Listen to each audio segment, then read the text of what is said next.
मामले में अब सियासी घमासान तेज हो गया है। पीसीसी चीफ जीतू पटवारी के भाई नाना पटवारी को पुलिस ने पूछताछ के लिए हिरासत में लेने के बाद कई सवाल उठे। अब पहली बार मीडिया के सामने आए नाना पटवारी ने बड़ा कन्फेशन भी किया है और पुलिस की कार्रवाई पर गंभीर सवाल भी खड़े किए हैं। उन्होंने यह भी बताया कि ड्रग्स मामले में पकड़े गए लोगों से उनका क्या रिश्ता है और नाना पटवारी ने यहां तक कहा कि पहले मैं ड्रग्स लेता था लेकिन अब मैं शराब भी नहीं पीता।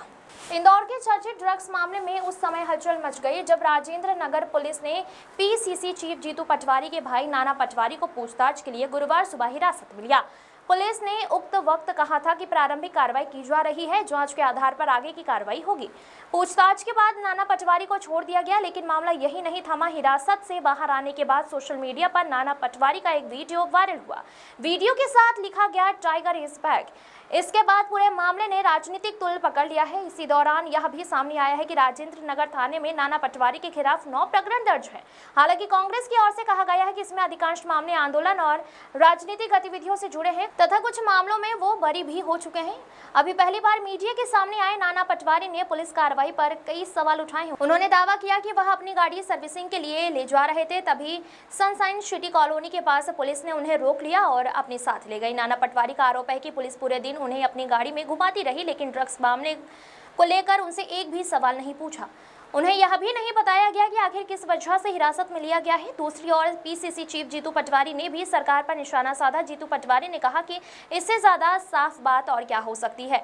हमें पहले से पता था कि हमारे परिवार को परेशान किया जाएगा। अगर मुख्यमंत्री हमारे परिवार को परेशान करना चाहते तो हम उसके लिए भी तैयार हैं। जरूरत पड़ी तो जेल जाने से भी पीछे नहीं हटेंगे। वहीं जीतू पटवारी के कानूनी सलाहकार ने कहा है कि नाना पटवारी के खिलाफ दर्ज 9 मामलों में से 5 मामले किसानों के आंदोलन से जुड़े हैं।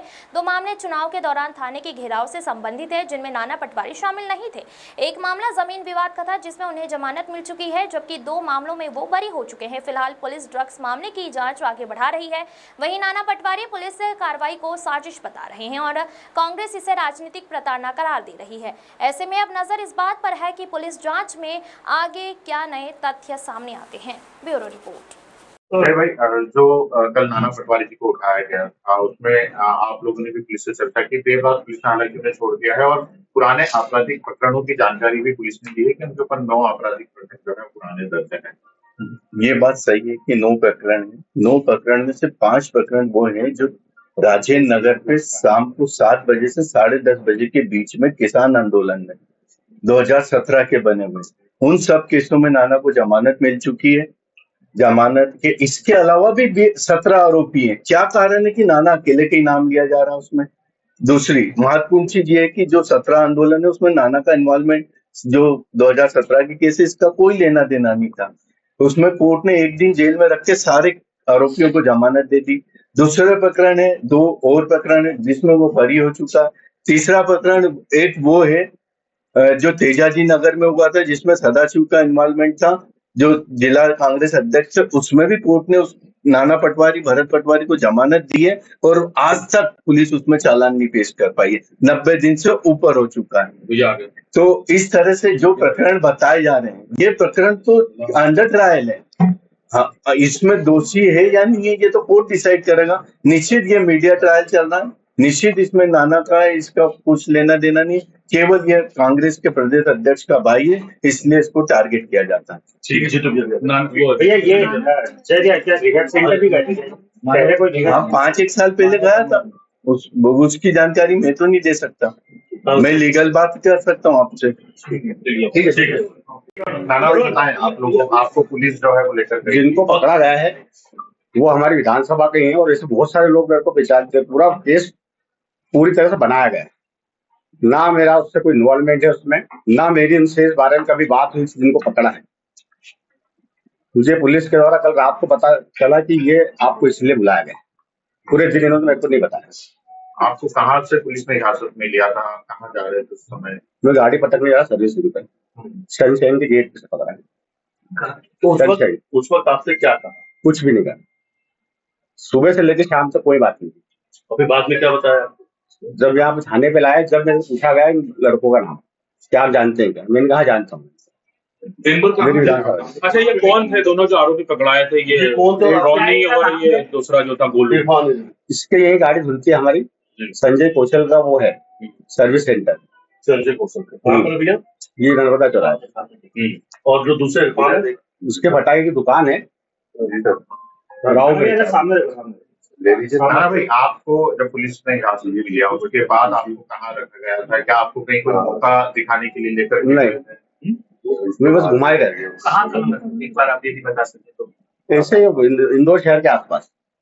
नहीं तो कुछ बोला होगा? नहीं, कुछ बात ही नहीं, कोई बात ही नहीं। मेडिकल के लिए ले गए थे आप? नहीं, बिल्कुल छू तक नहीं बोले। आपको नाना भैया एक बात डिटेल में कुछ जानकारी बताएं, कब आप निकले? हाँ, शुरू से कौन आपसे मिला था, क्या कुछ कहा था, फिर आपको क्या? कोई किसी ने कोई बात नहीं करी। मैं यहाँ घर से निकला, सनशाइन गेट विजलपुर चौराहे पे है, बस वहां पे आते उन्होंने 9:30-10 बजे बस उन्होंने गाड़ी में बिठाया। उसके बाद फिर घुमाते रहे पूरा शहर में, इधर से उधर, इधर से उधर। क्या पुलिस रहा उनसे कि क्या केस है, मेरे को बताओ। कोई जानकारी नहीं दी। नाना भैया, पुलिस ने आपसे सवाल क्या पूछे? कुछ भी नहीं। ब्राउन शुगर की बात आ रही है? कुछ भी नहीं। एक सिंगल वर्ड नहीं बोला, पता चल जाएगा, पता चल जाएगा, बस यही बोलते। आपने क्या ये बोला था कि मुझे मेरे वकील से बातचीत करनी है, मुझे मेरे वकील नहीं, मैंने ऐसा कुछ भी नहीं कहा। मेरा सिर्फ ये कहना था कि मुझे क्यों पकड़ा गया। फोन भी छीन लिया था क्या आपका? हाँ, मेरा फोन उनके पास था। अभी भी मेरी गलती बस ये है कि वो जीतू पटवारी का भाई, इसलिए मेरे को टारगेट कर। पुलिस अधिकारी कह रहे हैं कि आपको इंदौर छोड़ के बाहर नहीं जाना है, कभी भी आपको जांच के लिए वापस लगा हुआ है, इन्वेस्टिगेशन चल रहा है, सारे साक्ष्य जुटाए जा रहे हैं। हाँ, ये पुलिस का कहना है। आपका क्या? ये रात को उन्होंने जब जो सर से बात हुई, जब उन्होंने बैठे क्या जिन लोगों को पकड़ा था उनके आमने सामने आपको कराया, जिन लोगों ने आपके नाम लिए?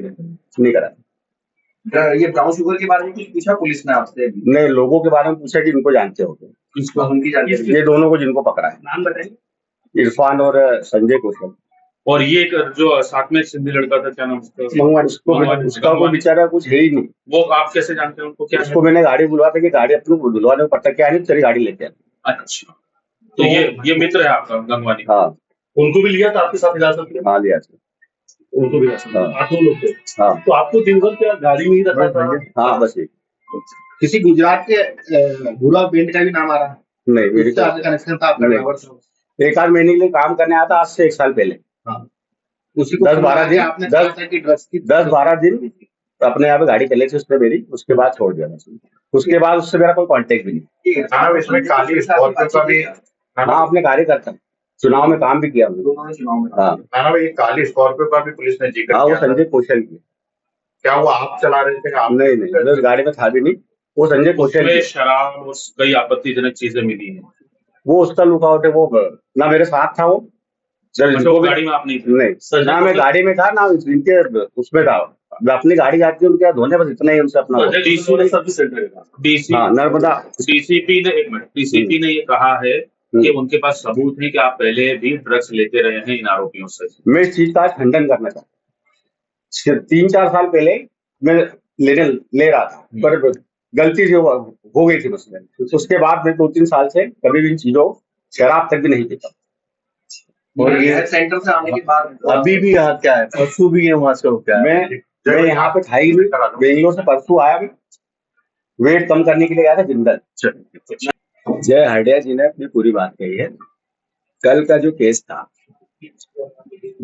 कोई भी लीगल आदमी, कोई सामान्य ईमानदार जर्नलिस्ट, सामान्य भारत का नागरिक, बिना पूर्वाग्रह या बिना दुर्भावना या बिना किसी के तरफ ग्रसित हुए देखेगा तो सबको पता चला है कि सरकार का दुरुपयोग कैसे किया जाता है। किसी भी प्रकार का कहीं दूर दूर तक लेना देना कल के केस से मेरे छोटे भाई का नहीं था। ये आज एक दिन की घटना नहीं। 15 तारीख के दिन मुझे एक नोटिस दिया है कि आपको पेश होना है। किस दिन? जब मेरी साइकिल यात्रा में साइकिल पे रहूंगा भोपाल, साइकिल। ये पहले दिन रिवेंज नहीं ले रही है सरकार। पहला मेरे भाइयों पर गलत तरीके से एफआईआर की, जिसका आज तक चालान पेश नहीं हुआ। फिर मेरे पिताजी को, मुझे, मेरे परिवार को, हमारे आसपास के लोगों को नोटिस दिया इस बात का कि क्या आपने अवैध कॉलोनी काटी है, मुझे ये घर ये अवैध कॉलोनी में है, ये उनका कहना है। ये 15 साल पहले 20 साल पहले के बीच में घर बना है। सारे नक्शे, सारे हर तरह की जो कंपाइल्स होती है, हर तरह का टैक्स भरा हुआ है।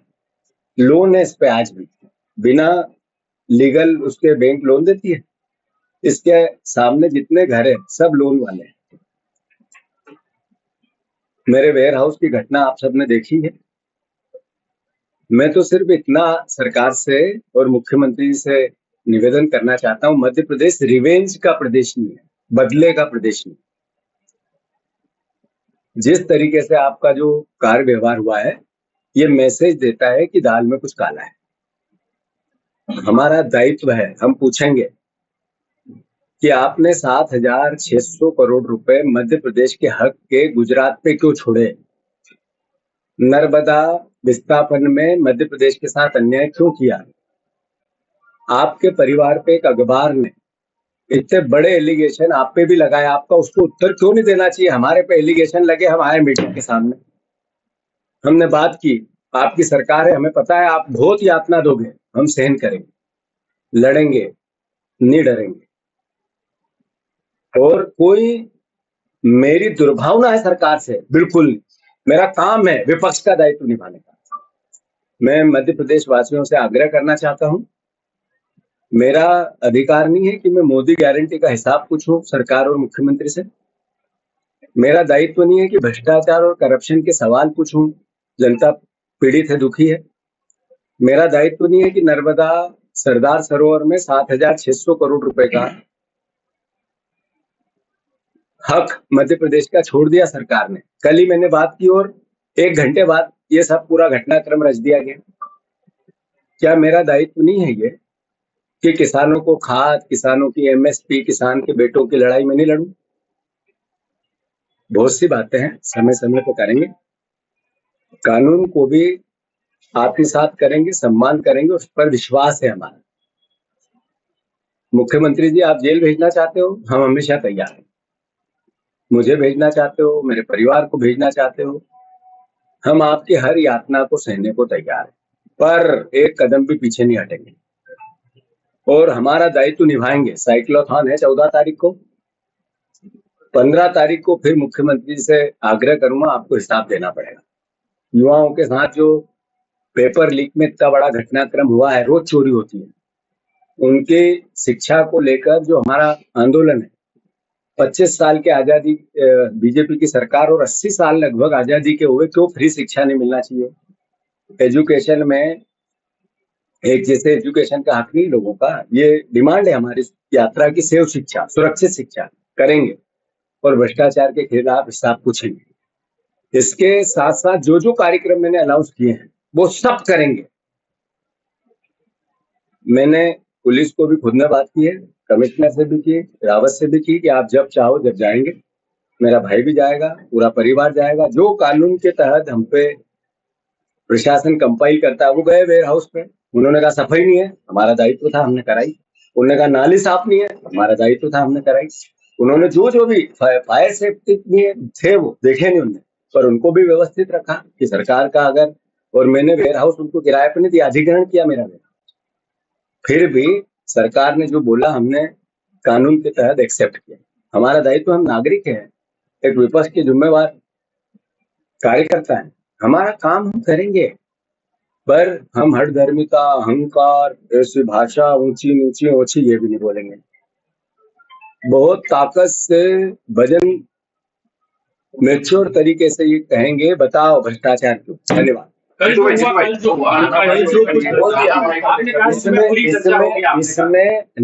मैंने इसमें फिर से कह दूं, 1 मिनट, इसमें वकील ने आपके सामने सारी बात जय हडे जी ने कही है, उन पर केस है। बार बार आप लोग भी मीडिया ट्रायल करते हैं, मेरा आग्रह है आप लोगों से, 5 केस 1 घंटे में 20-20, 15-15, 10-10 लोगों पे लगाए गए किसान आंदोलन के। आज कब था किसान आंदोलन? 2017-16 में था, है ना? ये हमारे परिवार का उस पूरे एपिसोड से कोई लेना देना नहीं। फिर भी मैनिपुलेशन उस समय भी सरकार ने किया। हम इतने दिन से आप लोग छापते हो, हम चुप रहते हैं कि चलो कानून का सम्मान है, हम करेंगे। फिर एक केस अभी सदाशिव यादव का यादव समाज का केस था, उस पर आज तक पुलिस ने चालान पेश नहीं की, दोनों भाइयों के नाम लिखे। मैं चुप रहा कि मैं नहीं बोला, कानून अपना काम करेगा। अभी 2 केस चुनाव में जो दोनों तरफ से एफआईआर हुई मेरे इस इलेक्शन में, हमने भी की, उनने भी की। ठीक है, पार्ट ऑफ गेम, छोटी छोटी बातें होती रहती राजनीति में। तो आप लोग बताते हो कि इच्छा केस है, हिस्ट्री सीटर है, ये है वो। अरे ये हिस्ट्री सीटर होता है पॉलिटिकल केस वाला, ये हमारे साथ भी तो अन्याय हो रहा है। हम तो चुप रहते हैं, देखते हैं, समझते हैं कि चलो आज नहीं कल मीडिया समझेगी, लोगों को सच बताएगी। पर आप लोग सब अखबार वालों से मेरा आग्रह है कि 5 केस आपने एक दिन भी लिखा कि ये किसान आंदोलन के केस पॉलिटिकल केस है।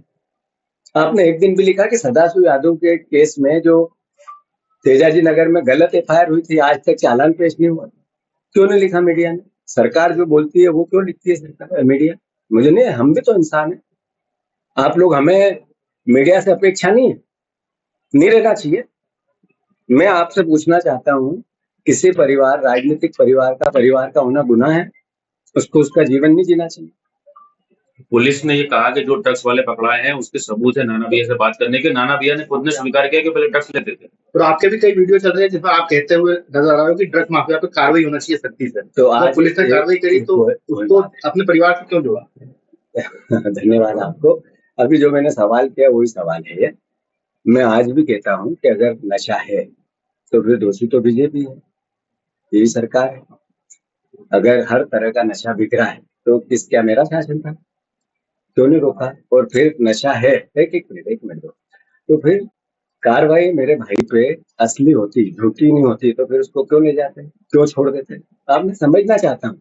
अब आपने कहा हमने अपनी बात कह दी, मैनिपुलेट है पूरा केस, वो उसने बता दिया। अब आप इसका कोई मेरे से सवाल करके सुर्खियां बनानी है तो आपका दायित्व है, पर चूंकि पुलिस में केस है तो मुझे जब तक सटा छेप नहीं चुप रहना चाहिए कि नहीं रहना चाहिए? बताओ, चुप रहना तो ये हूँ ना, अभी यही तो बता रहा हूँ। वैसे कांग्रेस मेरा आग्रह हो गया, हो गया आपका पूरा आग्रह। नाना भाई जो है उन्होंने भी कहा कि वो पहले कभी इस ड्रग्स में थे लेकिन अब नहीं है। किसको कहा उन्होंने? मीडिया से बोलते गए कि मैं ड्रग्स लेता था, उन्होंने कहा कि मैं नहीं लेता, अब मैं इन सब चीजों से 3 साल से दूर। बोले वो मेरे पहले की गलती थी, 3 साल से दूर हो चुका हूँ। ये अब इससे साफ गोई कुछ हो सकती है? इससे साफ गोई कुछ हो सकती है? मैं एक बेटा हूँ, मेरा परिवार है पूरे प्रदेश में, पूरे इंदौर जिले में। मैं हर परिवार के साथी से पूछना चाहता हूँ कि आपके घर में अगर नशा है तो आप पीड़ित है या नहीं है? ऐसे हर परिवार है, हर परिवार दुखी है। तो ये मैं बार बार जब कहता था सरकार को कार्रवाई करनी चाहिए, तो एक जनप्रतिनिधि का, एक नागरिक का दायित्व नहीं करना चाहिए कि करना था? तो ये इसको राजनीतिक अमली जामा पहनाना क्या सच है? मैं इतना ही कहना चाहता हूँ, ये केस एक अलग है और पॉलिटिकल मेरा जो दायित्व है वो अलग है। तो मेरा हाथ जोड़ के निवेदन है कि राजनीतिक रूप से हम अपना काम करेंगे, ताकत से करेंगे, किसी भी मैनिपुलेशन में डरेंगे नहीं, दबेंगे। धन्यवाद।